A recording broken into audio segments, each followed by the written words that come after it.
Welcome to Black Man Lab. Glad to have everybody here this week. We're going to have a great conversation with some great guys that we have on. Today, I'm going to have co-hosting with me my brother Joe Parker. Joe, say hi to everybody real quick. How's everyone doing? Glad to be here. Appreciate you having me, Marty. And always a pleasure, brother. Always a pleasure.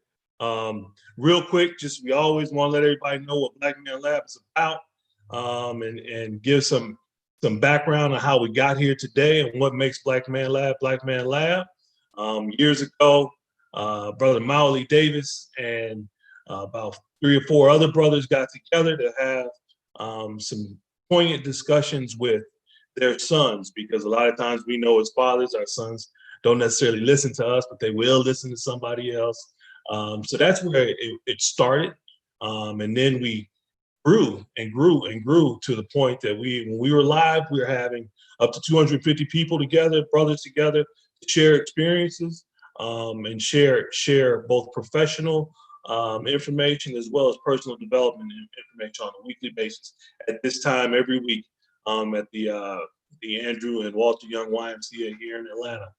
Fortunately, we are doing this now virtually, so we're able to bring in some guys that we would normally be able to bring in, and we're excited about that, especially tonight, because I have one of my shooting idols on here with us tonight. So I'm looking forward to having him join the discussion. And then we have a couple of other brothers on here who have been a big part of Black Man Lab as well. So what we're talking about tonight is sports and how activism plays in sports as well. So one of the things that we always do each week is we make sure that we get centered and get connected. And a big part of that is us being able to reach back to our ancestors, bring them into this space of what we call a safe and sacred space. And what we want to do is bring those people into this space each week. We also want to get ourselves centered, both emotionally and physically, for this information that we want to take in. Brother Barker, would you want to bring us into that space? Absolutely. Appreciate that, Brother Marty. Hey, first of all, welcome to our guests. Thank you for joining us. Welcome to all of y'all who are joining us to watch us online. Let's know that this has been a very challenging week for us all. So more than any time, this past month, these past few weeks, we've lost legends, we've lost loved ones, we've seen things that we don't want to see in a normal society when we ever get to that point. So what we're going to do is we're going to back away from all of that, and we're going to center ourselves. So just center yourself simply by let's take a few breaths in and out. So on the count of 3, take a deep breath in. 1, 2, 3. Now let it out. Let go of some of all that hurt that's been on us. Breathe in some of that positivity. I know that positivity Josh Powell is bringing into the space with us. Let go of all of the things that we may have struggled with so that we can get in here in this constructive space. So again, let's take a deep breath in and let it out. And let's focus on what we're about to accomplish amongst one another, how we can support one another, the space that we're in together. So one more time, let's get this one big breath in and let it out. And let's get started. All right. Appreciate that, Joe. Appreciate that, man. Also, what we do is we want to make sure that we, in the normal circumstances, we will be pouring out libations to bring our ancestors into the space. Obviously, again, with us being remote, we can't do that like we normally would do. But what we do want to do is still bring our ancestors here, because we know without them, we would not be where we are today. Those are the shoulders that we stand on. And I see my brother Powell Davis is checked in here. Powell, you want to bring in the ancestors and say a word? Absolutely. It's an honor. It's great to see you all. It's great to see Brother Josh and Brother Chubb, who have come to the physical Black Man Lab before COVID. And then the great legend, Craig Hodges, just, man, great connected with him during All-Star Weekend in February before all of this craziness happened. And just glad to see all of you all. We just want to bring in the ancestors. And the way we do that is we just lift them up. And we just want you to take a moment to think about your personal ancestors, those whose blood flows through your vein, those who may have had to work in a field or may have to work in a factory, may have had to just do the kind of work that we snub our nose at now, but they did what they had to do so that we might stand in the place, in the space that we're now standing. And so we just want you to put your fist up and affirm those blood ancestors just by saying Ashe. Ashe. Then we want you to just take a moment to think about our ancestors who have nationally served our people. Those people like a Ella Baker, a Fannie Lou Hamer, a Malcolm X, a Amilcar Cabral, Stokely Carmichael, Kwame Ture, all of those who have given so much, most recently John Lewis and C.T. Vivian and Joseph Lowry, all of those who have given for our overall fight and struggle. And of course, we have to lift up the great John Thompson, Chadwick Boseman as new ancestors. So we just want to affirm those. We say Ashe. Ashe. And so then finally, we just know that the work that we're doing, that the safe and sacred space that we've sought to create here as a part of the Black Man Lab is indeed a work for our future, our children, those that are yet unborn, those that continue to wait for the right moment to spring forward in this universe and to do a work. And so we just want to acknowledge those yet unborn as we describe those beautiful ones yet unborn. We just want to lift them up. Ashe. Ashe. And then we just say, we close out by just saying Ashe, Ashe, Ashe-o. Ashe, Ashe, Ashe-o. Thank you all, and looking forward to this conversation. I've also been pulled into another conversation right now with Stacey Abrams and Reverend Warnock that, is critical. We're at a critical moment, and Reverend Warnock just addressed the importance of protest and the importance of really, I framed my first question to him about the NBA and about the role that sports and social justice. So a lot of powerful conversations going on in this moment. And I just give thanks. And I just wish my dad, Big Mel Davis, could be here to see this. One of his greatest moments was to be able to connect with Muhammad Ali when he was with the Globetrotters. And he just named my youngest brother Muhammad and named me after Muhammad Ali and named me Malcolm after Malcolm X. So there have been a long, long line of athletes who have been a part of this social justice movement. So with that, I think Tony Brown is jumping on, one of our NBA referees. They took a stand with the players as well. I think I see Tony Brown there. So I'll turn it over to you, Brother Marty and Brother Joe. And we just thank you all, brothers, for stepping in and staying the course and, again, inspiring all of us through athletics. All right. Thanks, Brother Miley. Appreciate you, man. Brothers, without any further ado, what I want to do is just get right into it because I think that we're going to have a really fruitful conversation tonight. So what I would like is all of you guys are pretty much known, but I want you to give a quick introduction of yourself and what you may be doing right now as it relates to activism in the community. And then we're going to dive in and ask you guys some good questions to get a really good dialogue going. So, Brother Chubb, I'm going to start with you. Thank you. So Brandon Chubb, NFL player, going on 5th year from Atlanta, Georgia. Like Marty, Maui, and Joe said, big advocate for Black Man Lab and everything they've done for the community, but also just kids who were in my seat 10 years ago and look like me. So I want to give a big thanks to that and honored to come on. I have a foundation called the Chubb Foundation. Me and my brother, it's a nonprofit. We've been running it for the past 4 years going on 5. And what we do is our mission is to activate human potential. And we do that through different initiatives in our community through 3 pillars: education, mentorship, health, and wellness. And so we run a lot of initiatives around those 3 pillars. And one thing that I think is important is being able to mold and shape our future, right? These people who are in our neighborhood and our communities who are looking up to guys like me and other people with platforms are going to be the people running this country and running this next wave of our community.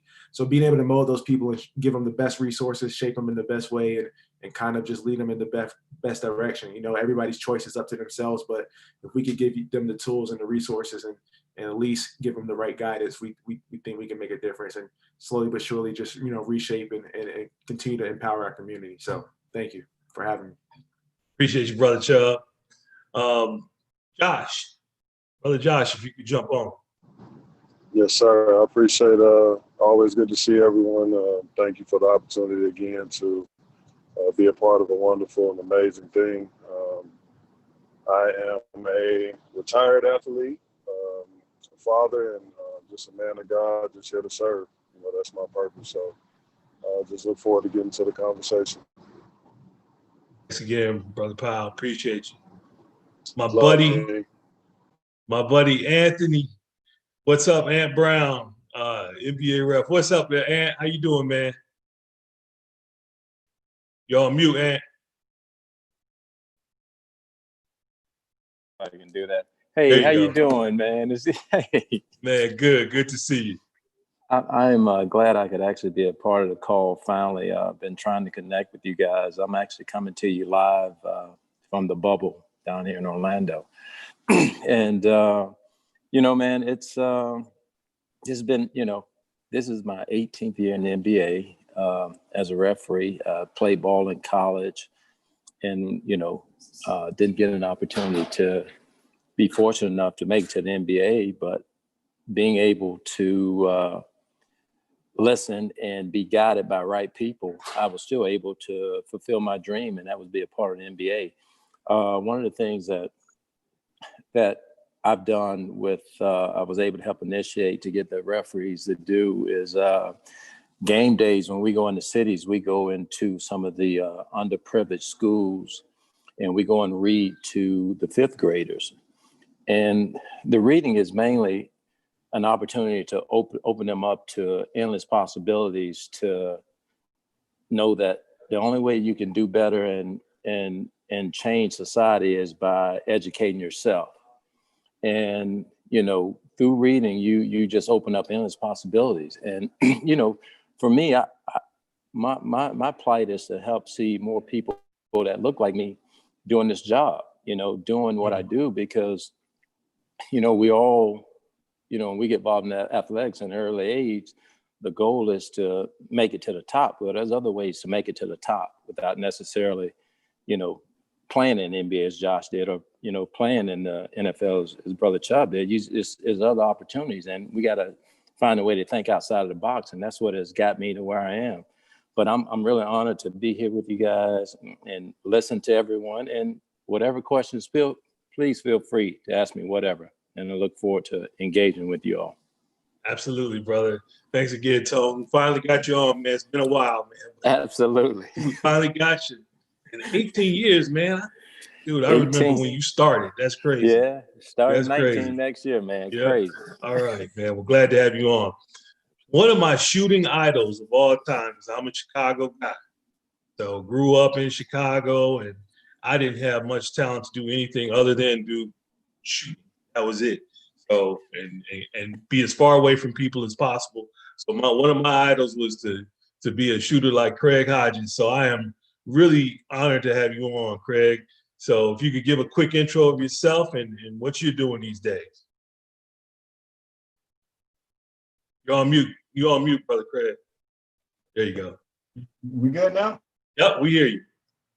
First of all, just thank God, man, for giving us an opportunity to meet his brothers and bring about solutions.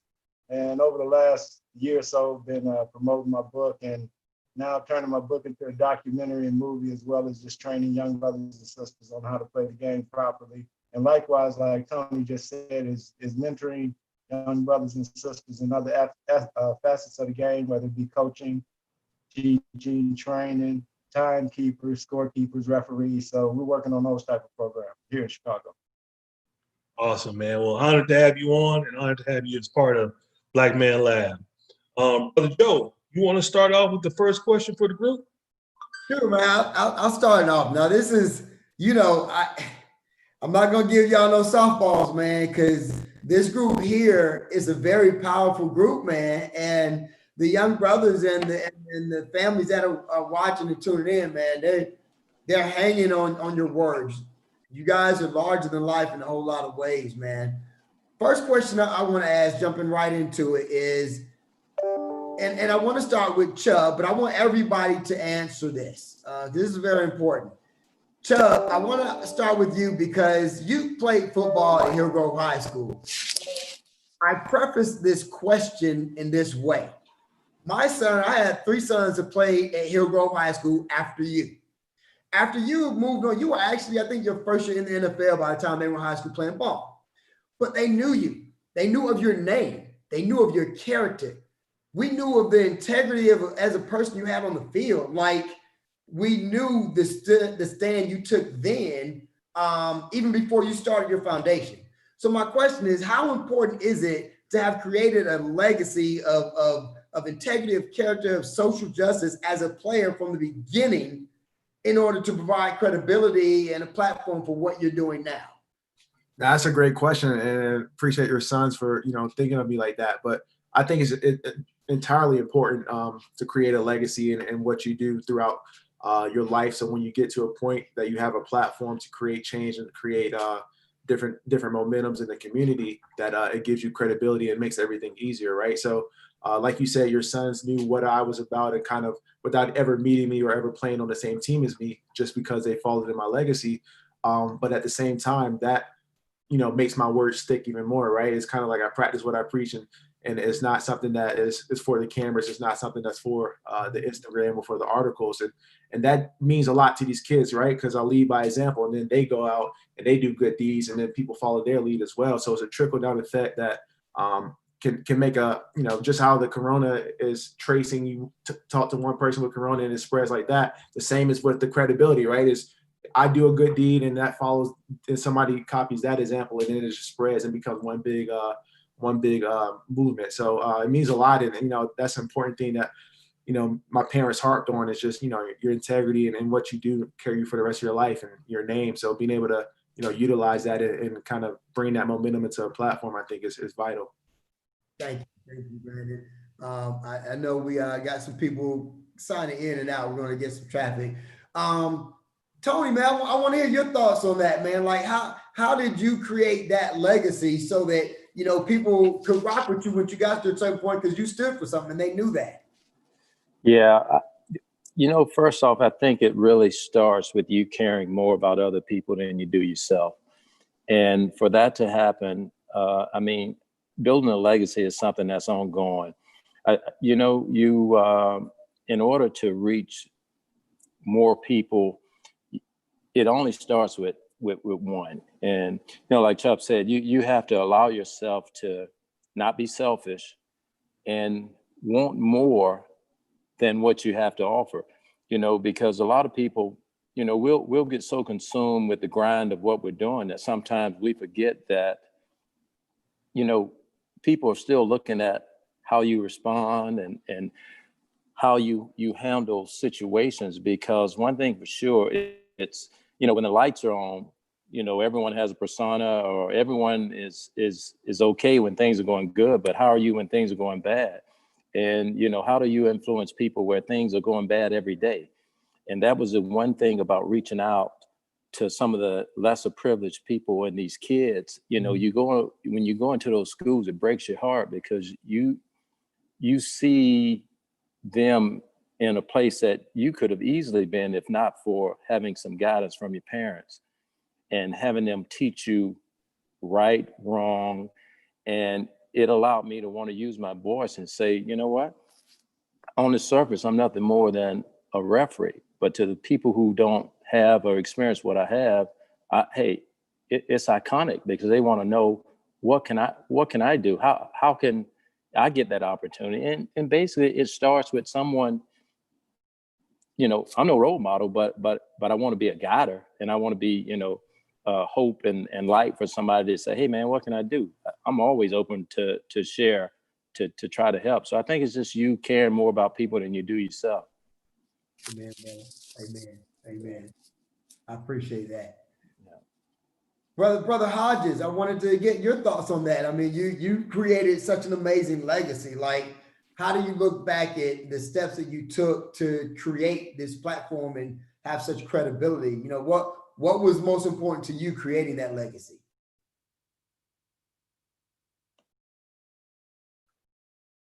Did he freeze up?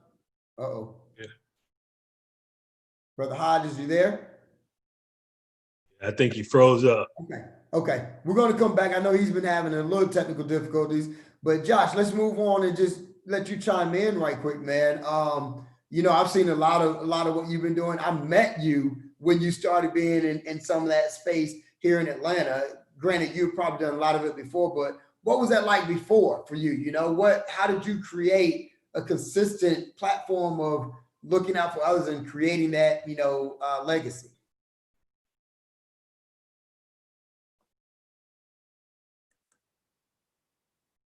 You're on mute, Brother Powell. Yeah, I'm sorry. The phone reconnected while you were asking that. I apologize. Can you say that one more time? So just what was the path that you took that helped you create such a good legacy of credibility and integrity, from the high school level on? Like, what was most important to you? Looking out for others, making sure that, you were a person of integrity. What were those steps so that you can look back and people be like, I knew Josh back when, he's always been this person? For me, I would say my experiences. And mine started early on, like when I was around like 7 or 8. My mom had to give me over to my grandparents for a while she got situated. And just I experienced up in the country around where they're from, and some of the life lessons that I received from them, both of my grandparents, God rest their souls, but just a lot of the things that they embedded in me, and just the way that I saw them love people, no matter how good or bad they were treated, the way that I saw them show up for people on a consistent basis. And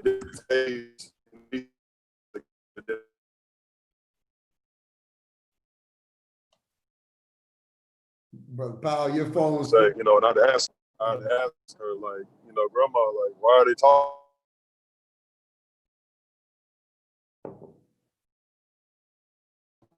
Brother Powell's having some. We're going.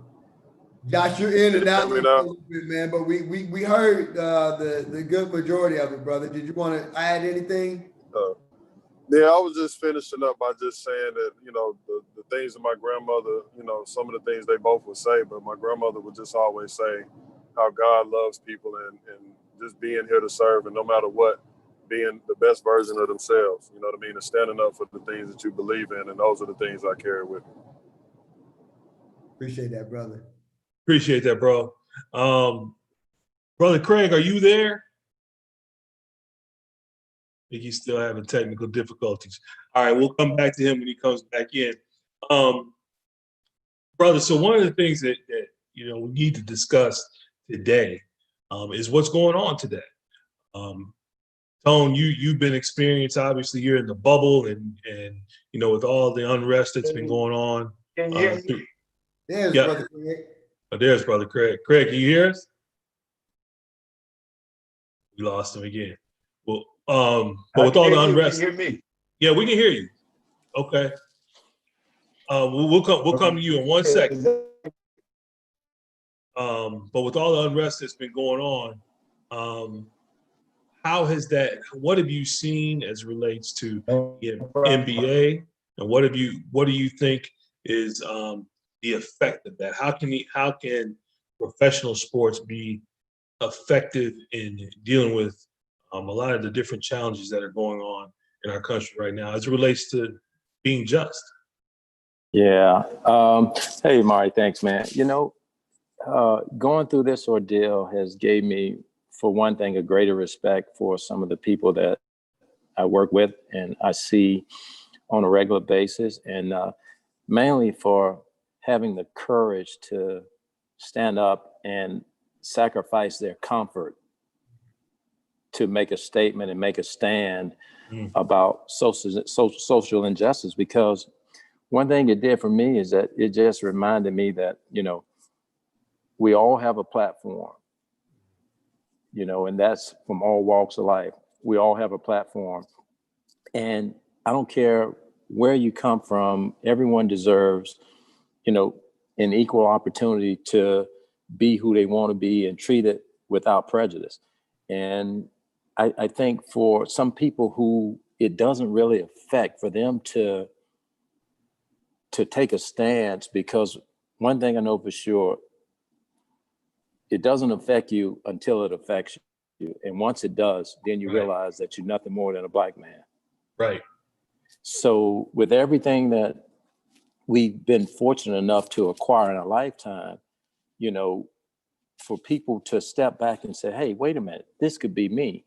Why would I not stand up for someone who doesn't have a voice, or someone who doesn't know how to use their voice in the right way? Sure.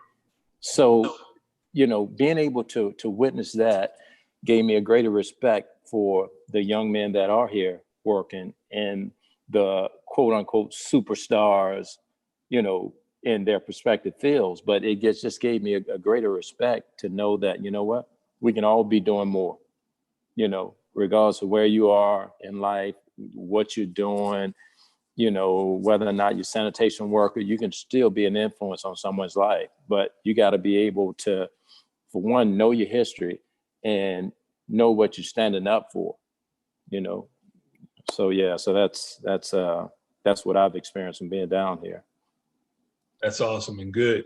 In that, you know, it's taken this kind of unrest, and when I say unrest, let me be clear, I'm talking about the injustice that's happening Absolutely. to our people, right? Mm-hmm. Because our responses of what our people are doing in terms of protest and, as they would say, rioting, is solely a result of the amount of injustice we have had to endure for umpteen years, right? This has been something that's been going on far too long. What's happened right now is that we are fortunate that in this modern age that people have these, right? And they're able to catch what's going on. So it changes the paradigm of it being conjecture and being actually, oh, that actually happened. You know, we're seeing these things happen. So it's driving people to change, right? Driving people to enact themselves. And NBA has done a pretty good job of raising their hand and say, hey, that's not right. And we'll get into that conversation even further. Brother Chubb, now you have a different, it's really different for you in that you have an NFL background, and the NFL has been, let's just say, a little bit questionable in terms of how they've dealt with justice and injustice, right? There's a lot of it started with Brother Kaepernick taking a knee, you know. Next thing we know, we got somebody taking a knee on a brother's neck and killing him. It's odd that would be, you know, the paradigm that we're looking at. You know, one brother that was just taking a knee from justice, and another brother that died because of a knee of injustice. So what would you say as relates to the NFL and what you see and have seen as it relates to activism? Yeah, I mean, you brought up a great point with Kaepernick. So my rookie year, I was on the Niners, and that was Kaepernick's last year in the league, and that's when he was doing the kneeing when nobody else was doing it, right? And so you would hear, you know, San Francisco fans behind the sidelines calling him out of his name and, you know, talking, you know, crazy about him and saying certain things. And then you fast forward and when we're here, right? So I think the NFL and the NBA are on two opposite spectrums with how they handled it. And just like how racism is a systemic thing, that goes into the NFL as well, right? So you see, I think it starts with the owners. You see, you know, the ownership is, there's no minority or black man who owns a team. There's one minority owner for the Jaguars, but that trickles down, right? You do background checks on these guys like Jim Irsay with the Colts and all the trouble he's been in and the racism he's been involved in, things like that. And that, goes, they say stuff rolls downhill. So it rolls downhill to the executives in the front office and lower management, and then trickles down into the locker room. So being able to start it from the top up, and you have people like Grant Hill, who's a minority owner of the Hawks. So you have Michael Jordan, who's a majority owner of the Charlotte Hornets, and being able to have those people be at the tables, I think it will be a big difference for change for the NFL. And so with that being said, I think this gives us a platform now to be able to speak and have a little bit more leniency on how we protest, right? Because now Roger Goodell and the NFL has to follow the NBA's lead. And so I think we need to take advantage of that opportunity. And even though it's not really a protest, if they're allowing you to do it, I think it's still athletes having a platform need to draw attention to it, and at least make it aware, right? And have guys like the Tom Brady's and the Aaron Rodgers, people that are selling out their jerseys every year and in the top 5 in sales, be able to speak on our behalf as well. I think goes a long way when you have like the LeBrons and the Chris Pauls doing it for the NBA, right? So it'll be interesting, but I think there's progression, and you got to get these guys, these people who are at the top, to put their money where their mouth is and really make a systemic change and not just a performative action, right? Don't paint Black Lives Matter on the 50-yard line.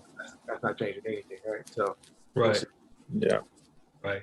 Do something rather than just talk. Rather than just talk about it, be about it, right? Right. And I think that the NFL probably needs to follow a little bit of the lead of what the NBA is at least trying to do. I'm not sure the NBA has it all 100% right, but at least they seem to be trying. Brother Hodges, are you there? He's Hey, frozen. brother, I'm trying to be here. I've been here. I don't know if Yeah, you keep going in and out, bro. Can you hear me? Yeah, we can hear you. So I want to bring you into the conversation, man. You have a cool. Yeah, man. What? I was gonna say you have a history with the NBA. You spoke out about injustices before it was cool, and that probably had some impact on your career. I'm gonna say probably, it definitely had some impact on your career, because you could still shoot that thing, probably at least another 5-10 years after you left the NBA. So tell us about a little bit about your background as it relates to that, and what your thoughts are on where we are with professional sports today and what you see versus back then. Yeah, first of all, man, just thank Almighty God and ancestors, like you said previously, for even giving us an opportunity to speak to our people as well as everybody else. Right now, I think we're in a very critical position. And even at that point in time, in 1991, when we were in the finals, and I asked Michael and then Michael and Magic to boycott that, at that point in time, we can make a difference. We had 900 murders in the city of Chicago at that period of time. And my main focus was seeing how we could change that condition and stop. My players have taken to a degree. We can see that it has shaken, shaken the foundation of America to a certain degree. And I just, I feel like the impact that we have now is more important than any other point in our history, especially because we have the freedom of movement as well as resources. So for me, it's one of those things where we have to take that position, that we have to be more creative in the moves that we make so that they can carry some weight. Likewise, so many of our movements have been usurped into being something else. So now we look at us protesting over solid, valid issues, and then this being able to be usurped as some type of rioting and having people from outside come in and cause havoc. So one of the things that I'm very concerned about is that as we move out into the street, that we don't have a solid organizational program where, we're going out and people are coming out there with serious weaponry. And so are we putting our women and children at, in harm's way by going out to protest? Where my position right now is that we hunker down as a community, get together as a serious voting bloc, and not have our votes diluted by some, delusional cats who think they know what's good for us, as opposed to us coming together and utilizing the resources of our athletes and entertainers. Situation that is in a position where we can negotiate for our votes, as opposed to just willy-nilly giving somebody our vote because we think they're going to do something for us, like they have over the last decade. Right. It's like right now, what do you think is going to change if we do the same things over and over again, right? So we're in a position, I think, from a professional sports standpoint, that at the very least, we can cripple the system so that we can get a voice heard. What were you gonna say? If I can, I want, one thing I want to say is, John Thompson, Brother Cliff Robinson, Brother Bozeman, we have to make sure that we maintain the dignity that those brothers had during their lifetimes, and as far as their careers were concerned, and as far as them being able to truly be part and parcel of the community. And I think that's one of the things that we have to really investigate, is why doesn't the monies that we make as athletes and entertainers circulate in our communities more than they have in the past? And that has to be clearly defined going forward with these owners, that if you want to really do something, you have to start doing some work with your payroll being handled by Black banks, some financial advisors who are Black in your organizations. Different ways. I believe right now, if brothers stand up, I think sisters will follow our lead. And if sisters happen to pull the plug on energy out of these major cities, it'll be a problem for America. Absolutely, absolutely, and I think with all of the activism that's been going on now, it's the time for us to coalesce all of those things. Everything that you just talked about, Brother Hodges, is that all of those things should be coalesced right now, so that whatever we are trying to accomplish, we can use that power right now of ultimately what the oppressor always hangs his hat on is money, right? So if we cripple that money, that cripples the oppression. So I 100% agree with everything you said, Brother Powell. I want to bring you in. Tell us your thoughts on what you see today and what you experienced at the time you were in the game, as it relates to the having a voice for your community. Yeah, I'm just a big advocate on speaking up in general, because as it relates to like my career, me being one of those guys who, especially from an NBA standpoint, always being a role player, and speaking up for guys like myself and being in certain positions often, and the things that we faced, whether it was in the locker room or on the court.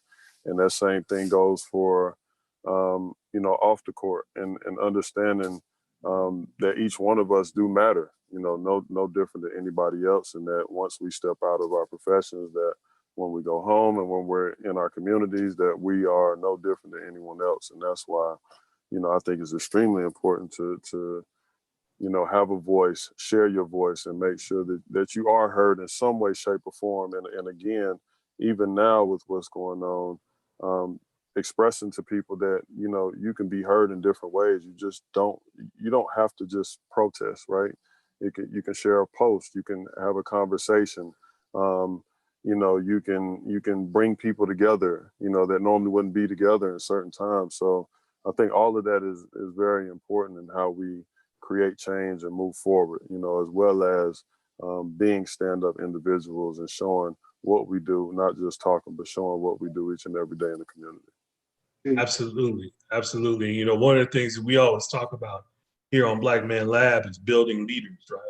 And being a leader doesn't have to just mean you're leading a protest, or you're a leader in politics, or you're a leader in sports. It's about the integrity of what you do on a day-to-day basis, people's willingness to hear your voice, and willingness to follow your lead if need be, right? Intelligent mind. Be put out there to bring about change. So thank you for that, Brother Powell. Joe, you want to jump back in here, man? Yeah. So, interestingly enough, you guys have broached a couple of topics, and I don't want to talk the details of economics, but I do want to use this platform to let's talk about it, because you guys kind of touched upon it. But you have a big form of people out here.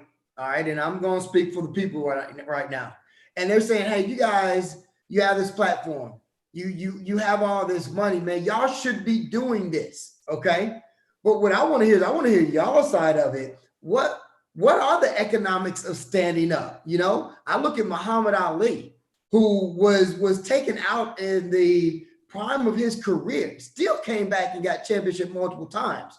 But you know, that has been a recurring theme with us, that is the punitive action with our athletes when we stand up, when we say something that, you know, like you all just said, that's how they get us. That's their language, is money.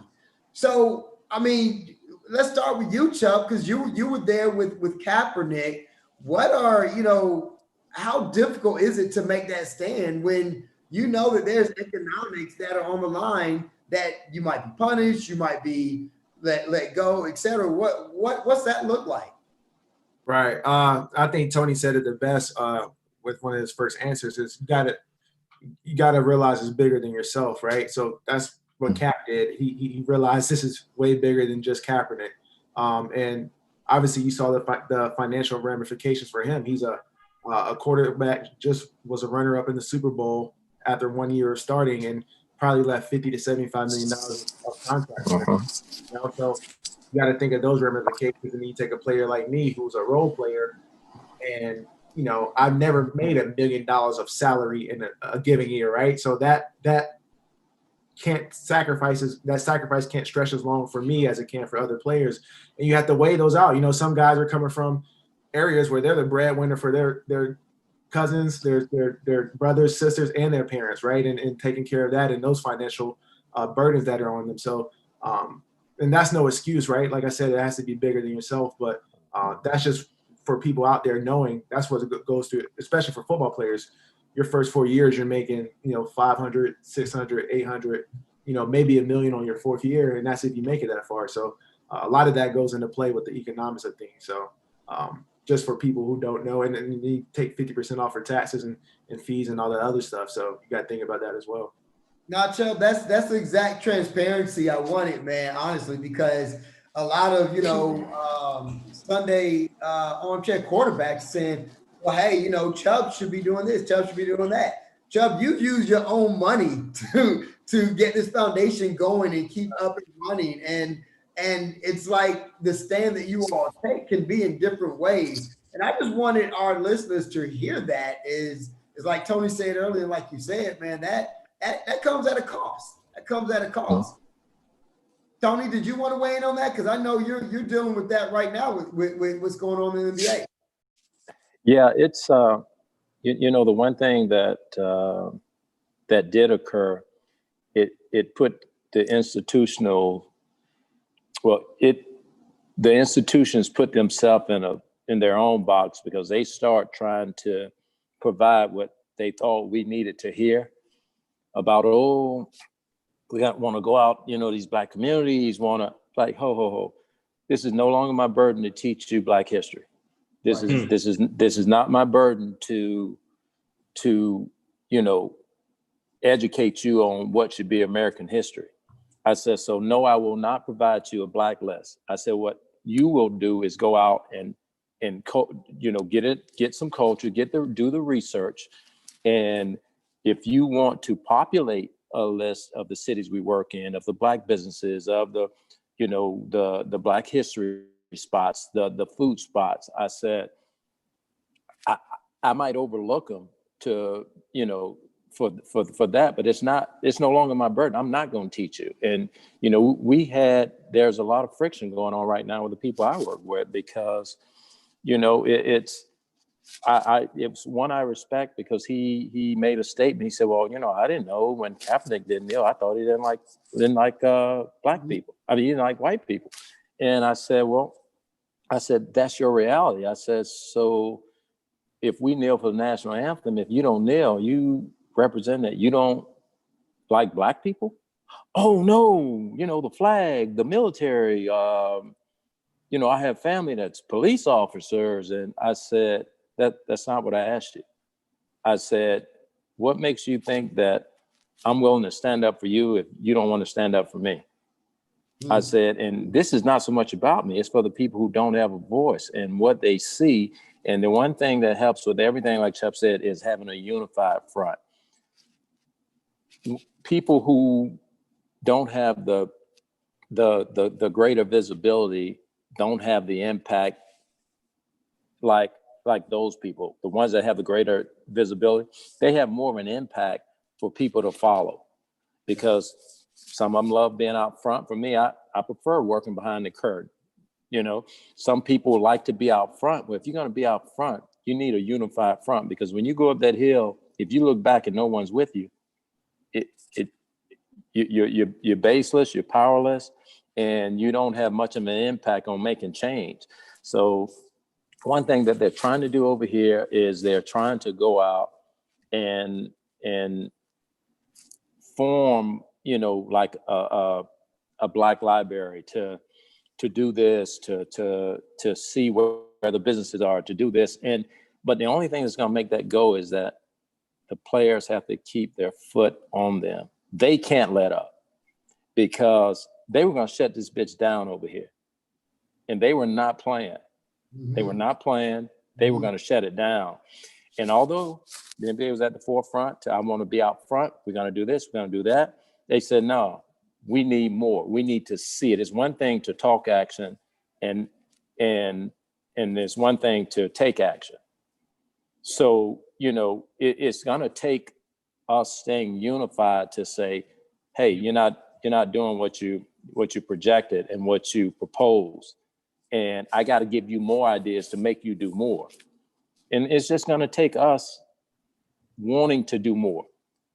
And that's just the bottom line. We got to stay united and do more ourselves to make them do more and continue to hold them accountable, because they could say whatever for public, public support. But if they don't do it, it still falls back on us. Like, well, you all got comfortable again. And that could very well happen if we continue to get lax on what we're trying to accomplish.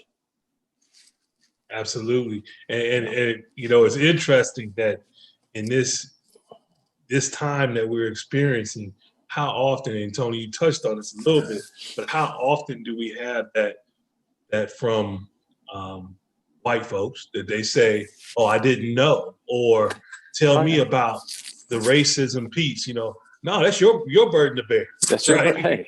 That's your burden to bear. We're the ones experiencing it.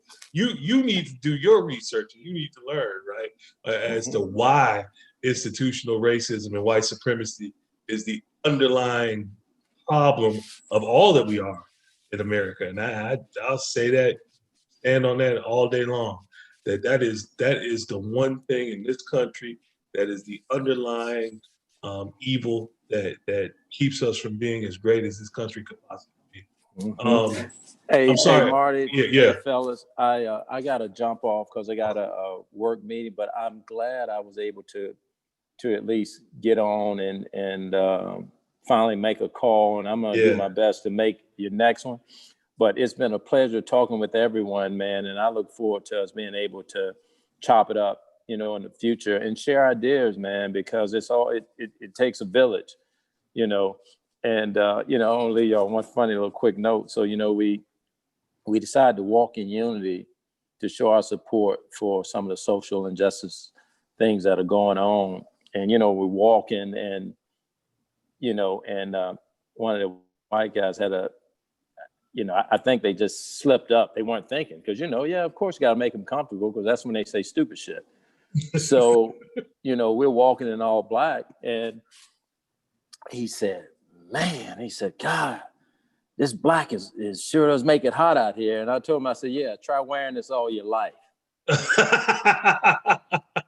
And, everybody just went silent because I was like in the third row, queued up and they were like, oh shit. Then I started laughing. I was like, yeah, think about that, but you just think about it. You wearing black clothes and it's hot. I got a black skin. It's been hot all my life. Yeah. So, it's funny. It ain't going nowhere, right? No, shit ain't going. It ain't going nowhere. It ain't going nowhere, man. But dude, I'm glad I got an opportunity to talk with everyone. And, I hope I shared a little insight, man. And I know I sure did gain a lot too. So, I look forward to the next call. Absolutely, brother. And Okay. Thank you, Tom. All right, Mawu. I'll talk to y'all later. Okay. All right. All right. Thank you, brother. Okay. Call him straight, man. Call him straight. Hey, man, we call him as we see him. I know. All right, brother. Appreciate you, okay. man. All right. Yo. Man, so we can move it back around. Brother Powell, man. Same thing to you. What do you see, right now? I just hope that we can stay consistent, you know what I mean, and really continue to mash the gas on the things that we want or the expectations, having things in place, that we want to see get done. That's been like the biggest thing. I've been very active for quite some time, and I think a lot of times in a lot of these moments that we do seem to fall back or get comfortable. And I think that's what hurts us the most, and I know everybody has ideas on how, what, and where they think things should go or what ideas should be out there, and I get that. But if we're not united and if we're not consistent, then we'll continue to keep going down these same paths. So, I just again with my word every day, no matter what my platform is or where I'm at, I just continue to remind people to keep mashing the gas. Consistency is key. That's a big part of creating change. And not only that, be in unison. I think at the beginning of the George Floyd protest, when all that was going on, and being here in Atlanta, and it's like you have thousands and thousands of people out, but everybody's doing their own thing. You got some peaceful protesting, you got some, who are angry and they're protesting in a different manner. You got some who are walking, you got some staying put. And I just hope that we can be more together in what we want to do. Interesting, just like with all of the other things going on, I played at the Clippers when Donald Sterling was, the owner. You know what I mean? And being at some of those events and some of the things he would say when he had the mic, was just very interesting, to say the least, that somebody could be that outspoken on some of the things that they would say and how they would address, us as players. And I just think that, we've shown what we can do when we really want to. We just got to continue to stay the course on all of these different things. And it seems like we can't catch up because it's a different body every day. It's a new situation, another day. But I always encourage people to stay the course, and just stay positive and just continue to do your part. Absolutely. And brother Hodges, you have a unique perspective in that, what Brother Barker was talking about initially, that really laying your name out there on the line, standing for something. You did that. Mahmoud Rauf did the same thing. Obviously Kaepernick. There's been people over time that have, basically stood their ground and stood on what they knew was right. And peers were, sacrificed because of it. Give us a little bit of that from you. What's your perspective on that?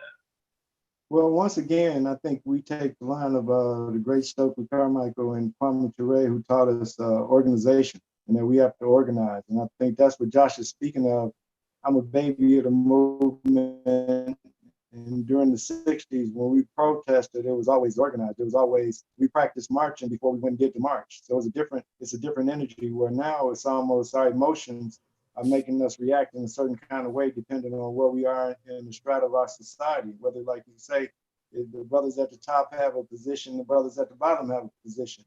And once again, the suffering of our people is what's at the center of it. In that unification of us is something that we've never had before. So to actually know what it would be like to have a dinner in freedom, to watch a movie in freedom. We don't know what the finish line is. We don't know. We never have experienced it. So what I consider it being is that we're building and we're challenged to build a whole new paradigm for ourselves in the world, because that's what we've done in the past. That's our DNA. So it shouldn't be frightening to us. So when I ask my brothers in the NBA, you know, if we pull the plug, are we afraid to see what that new paradigm will look like? Are we afraid to see if it's something that we could construct ourselves, because we have the most intelligent person on the face of the earth, who's our mothers, our woman, and that the fact that they're able to make anything come into existence with 85% of the talent, I'm sure they would be able to put a league together for us, as well as get us the infrastructure, as well as put together the scheduling and everything they do for everybody else. So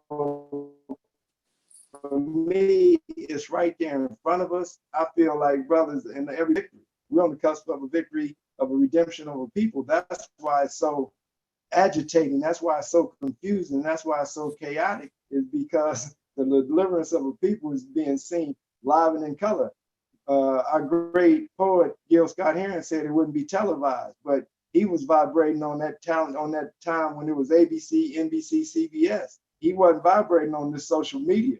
And the social media is actually a tool of freedom, but at the same time, it can be a mechanism of enslavement if not used properly. So when we say that we're falling back and being, you know, we know as athletes, momentum is a hard thing to keep. And once you lose the momentum, it's going to be hard to get back. So while we have this momentum, whatever area and vein of life we're in, we got to keep the pressure on, because white supremacy racism is insidious. It's in every part of the society. So wherever you at, you got to speak truth to that power where you at and let people know that, hey, you with the collective, you're not by yourself. Man, you just said a mouthful there, brother. Hey, I was about to start clapping. Oh, that was powerful. Well, we appreciate that, Brother Hodges. Brother Maui wanted to say something. I'm not sure. Maui, are you there? We're gonna come back to him in a couple, but we had a question from one of our listeners. The question from YouTube was, what's the financial impact to the actual team? You know, they want to know how to literally hit them in the pockets, and they directed it at Chubb. So we'd like Brandon, if you could weigh in on that for me. Yeah. So the NFL makes, or the teams make money based off of the revenue. So the split is 49% of the NFL revenue goes to players, and that's the salary cap, and that's what they spend the contract money on. And then the other 51% goes to the owners, and that's what they pocket. And so that revenue comes from TV contracts, from every time you buy a jersey, every time you buy any paraphernalia with NFL team logo on it, or any of their merchandise. And so to hit them in the pockets, you got to think a lot of these owners, their teams are valued at, you know, $3 to $5 billion. Take, for example, the Panthers, who just got a new owner 2 years ago, who bought the team for, I think, $2 to $3 billion. Right. In 1996 or 1993, whenever the Panthers became a franchise, I think it probably only took like $200 million to own the Panthers, right? And then he just bought it for $3 billion. And so I say that to say a lot of these owners are leveraging up on their buys. So a lot of these teams are now bought with a lot of debt and a lot of notes, meaning that, you know, I'm buying on the line of credit. I don't really have the actual $3 billion of cash put into the team. And I say that to say it's important. So if they default on these credit notes, or they default on these lines by not getting this revenue and a steady stream of income, that's how, to your question, how do you hit them in the pockets? So if you think about what the NBA, the reason they forced this bubble, and a real reason they needed this bubble to happen, is a lot of these owners, like the Houston Rockets owner, Tillman Fertitta, who all his money is in restaurants, hotels, all these things that are getting hit by the pandemic, he's not liquid anymore. So he has to have this money, or else he's defaulting on these $200 million loans and $300 million lines of credit. Go ahead, brother. No, go ahead. To answer your question, how do you hit him in the pockets? That's literally the economic structure of it. So take from that what you want, but it's all about the revenue that the team is actually making. I love it. Hey, man, that's a breakdown right there, brother. No, I appreciate it. Mauli, did you want to say something, brother? Man, I'm just so thankful. I wanted to just jump in for a second, man, and really just turn to Brother Hodges, man. I don't know that he knows the impact that he's had on so many of us as, for me, a pioneer in terms of taking the positions that he took. And I don't know if he has a book out about that journey, what brought him into consciousness and moving in the way that he was moving. It was in being growing up in Chicago, being a Chicago Bull fan. I just knew, man, this is one of the greatest shooters ever to be in the NBA. But his consciousness was at a level that I was like, man, this dude moving and just different from everybody else. So I'm just wondering, what books would you recommend? Do you have a book that you've written about this journey? I just love to hear for our own personal development so that we might continue to evolve.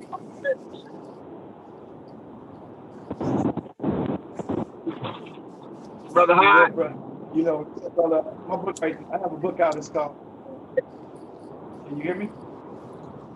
Yeah, well, I can hear you now. We want to make sure we understand. Yeah. Yes, sir. My book is Long Shot, Struggles and Triumphs of NBA Freedom Fighter. You can get it on Amazon. Like me, when I look at books that help me develop, I always think about the message to the Black man. I think about, the land of the Nile Valley by Dr. Ken. They came before Columbus, by Dr. Ivan Van Sertima. Dr. Francis Cresswell seen the ISIS papers. I think it's something that everybody needs to check out. And as far as the color conflict is concerned, but like you said, brother, for us right now, it's just to be able to know who we are. And I feel so blessed that I grew up during a period of time where Black power was us loving one another more than we loved ourselves. And I think that's where, for me, like I said, I feel the energy of a championship coming. Now it's just a matter of us keeping our nose to the grindstone, and that, consistency is always in work, and the work that you put into it. People talk about my jump shot, but that was something that we grinded on year after year after year after year. And before you know it, like Tony was talking about legacies, I think legacies are something that you work, and your work is the historical point of it is, when people look at it and see that it's something that they may want to aspire to, something that may inspire them. So for us right now, the momentum that we speak of is going out day to day and knowing that this is something that is coming into fruition, and what is your portion to play in it. So everybody has a part to play in it, but more importantly, we got to make sure that we're giving our children that information that's viable for them to see what their future potential is, and helping them find that passion early in life, so it's something that they can vibrate on and become excellent at. So, brother, I appreciate y'all for even giving out this type of venue for us, because it's one of those things where we have to prove to the sisterhood that we're valiant cats, that we're capable of being, being who we're supposed to be. And right now, we're at that position where, the brothers in NBA have taken a strong soldier type position. Now, I think the sisters can support us in a way where we're going to start to see unity. I really feel it, man. Seriously, before this year is out, I think we're going to see some serious stuff happen for our people that's never happened before. That's what's up. That's what's up. Appreciate that, Brother Hodges. Indeed. No doubt. Ashe. Hey, one thing I want to do is we're getting a little close to winding down here, so I don't want to miss this opportunity. Brother Hodges just told us a lot about his book. And Brother Hodges, what we're going to do, we're going to get, if you get that information to Marty and Molly, we're going to make sure we promote that on our website and on our social media, brother, because that sounds like some powerful stuff we need to ensure that we're generating. So I want to take that same energy over to Josh and Brandon. And Josh, let's start with you, man. What is it? I know you got the 21 Reasons to Give. I know you're involved with Gary Next Level. Like, what is it that you're doing? How are you using your platform, brother? And how can we support you? And how can our listeners support you?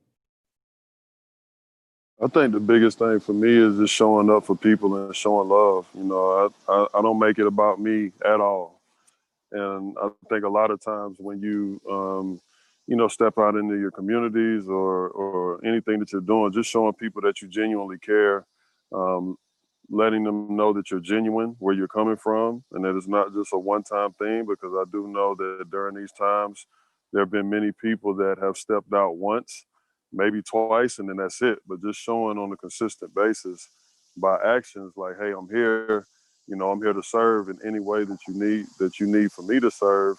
And also continuing to encourage people how important it is to show up each and every day, no matter what that looks like. So just a combination of those things. And I'm inspired by so many people too, because there's also, you know, all ages and races and everything that have been showing up and showing out, and I think that that's important as we continue to move forward.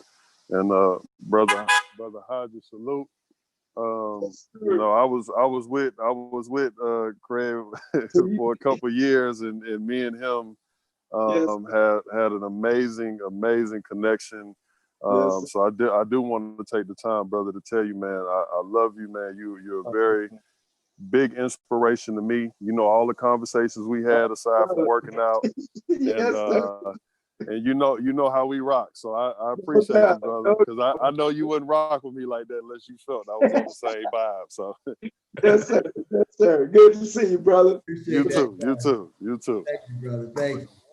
Yeah, man, tell us a little bit about the foundation, man, that you've been almost 5 years into this now.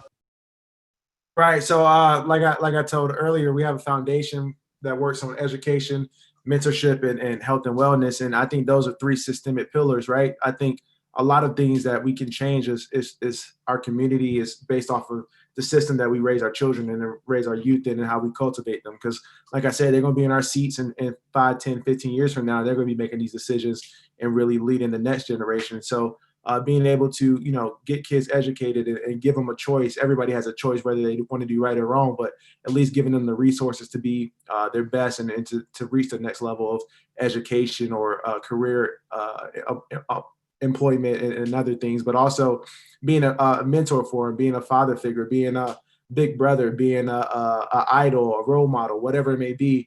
And like Josh has alluded to, showing that you care. And we do that because we have a deep spot for these kids, and we see ourselves when we look at these kids, and vice versa. They see us, or they see themselves when they look at us. So being genuine, knowing that, Brandon's here at my entrepreneurship class on a Tuesday in East Point.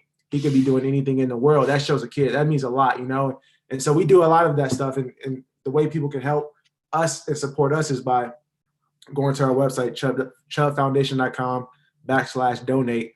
And all that money is going into the community. And like Joe alluded to earlier, talking about economics, I put up my own money, and I don't take a salary. We don't take a salary from this. All this goes straight to the kids, man. And just using our platform to be literally a funnel to our communities, and to help not rebuild the system, but uplift the system and continue to keep it strong. Salute, man. Salute. I appreciate that, Chubb, Hodges, and Josh, and Tony, man. I know all you guys are pouring into this with your own money, your own resources, and the legacy that you created. And I applaud you, and I thank you for being transparent with that, so our listeners can see, hey, you're just not a Sunday or a basketball player. You guys have poured into the communities and acted in just manners for years and years. And I appreciate you all manifesting what that looks like, guys. Yeah, absolutely. And, one of the things that's some commonality in what all 3 of you guys have been talking about is, those that are coming behind us, right? The kids, our kids, right? And putting them in a position so that what today looks like is totally different for them, right? Brother Craig, you touched on, you're looking at, man, I can't wait to see what this looks like, right? You think that we're on the precipice of something incredible. And I agree with you. I agree. I think that this energy that's there right now, if we're able to harness it, I don't think we'll have that fallback, right, that we have from time to time when something is just, either hashtagging or it's just trending, that goes away, right? But I think that what we have right now is actually a change in societal mores and ideals, right? And I think that if we push hard, coalesce the right way, organize the right way, then not just the United States, but the world can change. we as a people have some incredible abilities simply because it's in our DNA. It's in our DNA because of what we've had to do for over 400 years, right? That we've had to be able to innovate, create, and do stuff on a much higher level than everybody else just to survive. With that, man, before y'all got me so fired up tonight, man. And so many good words, man. I could go on. You know, we're up against the clock. But one of the things that we always try to end with is habits, rituals, and discipline. Things that you all do on a daily basis that keep you focused, to keep you moving forward. And we want to be able to share that with the young folks because we know that they're the ones coming behind us. And hopefully inspire them to have some habits, rituals, and discipline moving forward and do some great things. And so, Brother Josh, I'll start with you. You've shared your habits, rituals, and disciplines with us before, but we want to hear them again, brother. Well, I think again, being consistent, staying grounded, staying humble, the people that you surround yourself with, the things that you read, the things that you eat and put in your body, all of that stuff is definitely important as far as your growth and taking care of yourself mentally, emotionally, spiritually. I think so, are a lot of things that have helped me to this day as I continue on my journey and just staying the course, you know what I mean? And it's good, you know, and to be involved in groups like this and to have brothers like this. And I'm grateful for every one of you on this call and for, you know, for anybody listening. But, you know, it's just good. It's just good to have good, solid men that you can follow after, good, solid men that you can lean on. You know what I mean? If you're going through something, just good examples, you know what I'm saying? And that's very important. And that's something that we don't see. You know, we don't have a good representation of what to follow on TV. You know, and that's why I think a lot of us and a lot of our youth go to the music and this, that, and the third. But then you have this year being, you know, superhero that just went to the Angels, you know, the Black Panther, you know what I mean? Or even our other superhero, Kobe Bryant, you know, some of the guys that we look up to. So I just think staying the course and having good, solid people is a part of what we do. And again, before I pass it on, grateful to everyone on this call. Again, thank you. Keep doing what you're doing and much love. And I'm here to serve anytime. And we love having you a part of Black Man Lab. You are actually a part of Black Man Lab. We see that you and Brother Chubb are actually members of Black Man Labs because you all have been so dedicated. Appreciate you, man. Yes, Brother Chubb, how about you?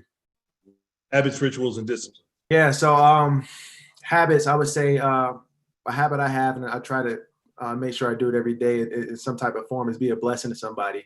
And when I say a blessing, it doesn't have to be a physical thing or a monetary thing, but, you know, saying hi to people and just, you know, manners, thank you, you know, asking nicely, just being a good person. I think that's a great habit to have. One, because you just never know who you're going to come across or what you're going to run into, but also that follows you throughout your life, right? And that interaction might change, you know, decide how somebody makes a decision on you later in life and vice versa. So that's a great habit to have. I would say a ritual is always, you know, trying to better myself personally every day. So whether that's through, you know, fitness and health and wellness and working out and what I put in my body or what I put in my mind. So if I, you know, read something or learn something or, you know, get spiritual and digest the word of God or whatever that may be, just working on myself is a great ritual to have. And then discipline is just trying to stay, keep my name clean, right? So integrity, staying true to my word, staying loyal, you know, being those things, those intangibles that are associated with your name. I think it takes discipline to not, you know, betray somebody or to take the easy way out and keep something from somebody or not tell the whole truth or to try to finesse somebody or whatever it may be. So being able to stay, keep your name clean in that fashion and have good credit on your name, I think are my three things. Awesome, man. Appreciate you, brother. Thank you again. I appreciate it. Absolutely. Brother Hodges, habits, rituals, and disciplines. Well, you know, we were just speaking about this next generation, man. And for me, my baby boy that's 8 years old, man, just to see, the reading and writing habits that he watches me and to see how he's picked it up and taken it to another level, man, is something that I know is reason for me to know that something great is coming in this next generation. It's just a matter of how we gonna hand off the baton. Are we gonna hand off the baton in a disciplined manner? So for me, it's always first thing knowing is thanking the Lord every morning, and thanking the Lord before we go to sleep, and knowing that in the midst of that, we wake up, whatever ideas you have on your mind, I try to write them down right away because I love to write. And out of that has come a lot of good product as far as, ideas on organization. This morning got up writing about organizing our athletes and entertainers, man. So I think it's those type of things that as you get older, you start to see, and I'm 60 years old. So now I see, what works for me in my life on a daily basis and to keep me, like my man Josh said, to keep you humble, to keep you knowing that whose you are and who you work for and the like, man. So I just ask everybody out there, continue to do your research, look into whatever it is, like Josh said, that you put into your system, know what it works for and know what the drawbacks are. Don't be compliant to the wave of what's in. Study it and see what's good for you and your family, man. And right now, it's our time. And just know that it's our time and let's start to act as though we're in the mode of victory as opposed to one of continued struggle. And I think much of what we have to do is change the collective verbiage that we got to start to speak in terms of victorious terms of, winning terms. And we had a thing when I was with the Bulls and with the Lakers, when we won, and I tell people, Phil Jackson is so cool because he's a great manager of people. And when we would come together, we would have one word that when we all got together, 1, 2, 3, ring. And it's all about the ring. And that's how I feel it for us, man. It's 1, 2, 3, freedom. So Yes, sir. We right there at it, man. So I want to thank you, brothers, for having me on, man. Love y'all. Continued success. And whenever y'all want to chop it up again, I'm around, man. Y'all got the info. Thank you. And we definitely will have you back on, and we so appreciate you. And brothers, we're over time now, so we need to go ahead and close out as we do in our traditional way. I'm gonna bring Brother Mowley back in so he can close us out in our traditional way. But before he does that, I want to reiterate with you, Brother Brandon, you, Brother Craig, and Brother Josh. Thank you so much for sharing your experiences. Thank you so much for being insightful, and thank you so much for being in this struggle, being committed to it, so that we can get to that freedom ring. Is what we're gonna call it, Brother Craig, the freedom ring. All right. So, Brother Mowley. Yeah, just real. So every time we're together, we close out with I'm a link in this chain. It was a ritual given to us by one of our queen mothers. Her name is Injiri Alghani. She's an ancestor now. But what we are saying is that we know that this chain that connects us, that we're all connected together, that we're each links in it, and that I won't break. I won't break because they've offered me money to betray my people, to collaborate against my people. I won't break. I won't break because they've taken away my money or my salary because I stood with my people. And so the beauty of seeing Brother Craig and then to see Brother Chubb and Josh, you're seeing these different generations and the links in this chain have not broken. And that because Brother Hodge has stood strong and others before him have stood strong, they've set an example for us all to stand strong, whether we athletes or teachers or business people, whatever we are, we not gonna break. So if you would link up, we link it up, and we say you can take yourself off of mute so we can do it together. I am a link in this chain. I am a link in this chain. And it won't break here. And it won't break here. I am a link in this chain. I am a link in this chain. And it won't break here. And it won't break here. We are links in this chain. We are links in this chain. And we won't break here. And we won't break here. Ashe. Ashe. Thank you, brothers. Much love. Thank you. Appreciate you. Thank you. And Brother Hodges, when we can, man, when we get back together in person, man, we want you to be there as well, bro. Indeed. All right. Take care, brothers. I'm with it. All right. Peace.